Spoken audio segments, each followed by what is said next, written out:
بعد أسبوع من اختفاء مروان اتنقلت الساعة لمحل التحف اللي كان بيشتري منه دايماً. الرجل صاحب المحل لاحظ إنها ساعة غريبة، لكن قال يمكن أبيعها لأي زبون غاوي القديم. وفي نفس اليوم دخلت بنت اسمها سارة بتحب الحاجات القديمة. عجبها شكل الساعة جداً واشتريتها. رجعت بيها البيت، علقتها في أوضتها، وبالليل ساعتها بدأت تشتغل لوحدها. العقارب بتلف وترجع توقف عند 3:07 بالضبط. سارة صحيت على صوت تك تك، بصت على الساعة، شافتها بتتحرك رغم إنها مش راكبة بطارية. وفجأة المراية اللي في الأوضة طلعت عليها بخار أبيض، وظهرت كلمة مكتوبة: سارة. هو رجع. الهواء اتقل والأنوار بدأت تضعف. من الممر سمعت صوت خطوات ببطء شديد، كانت بتقرب من باب أوضتها، وكل خطوة معها دقت ساعة. حاولت تمسك الموبايل لكن الإضاءة اختفت، ولما الباب اتفتح شافت ظل راجل ماسك نفس الساعة في إيده وبيضحك بصوت منخفض.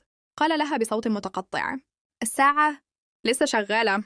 ثم اختفى، لكن الساعة فضلت تدق بدون توقف، كل دقيقة دقة جديدة، وكأنها بتعد ضحاياها. وفي الصبح اتقال إن سارة اتنقلت المستشفى بعد ما لقوها مرمية على الأرض، وعلى الحيطة مكتوب بخطها: ما توقفوش الساعة أبداً،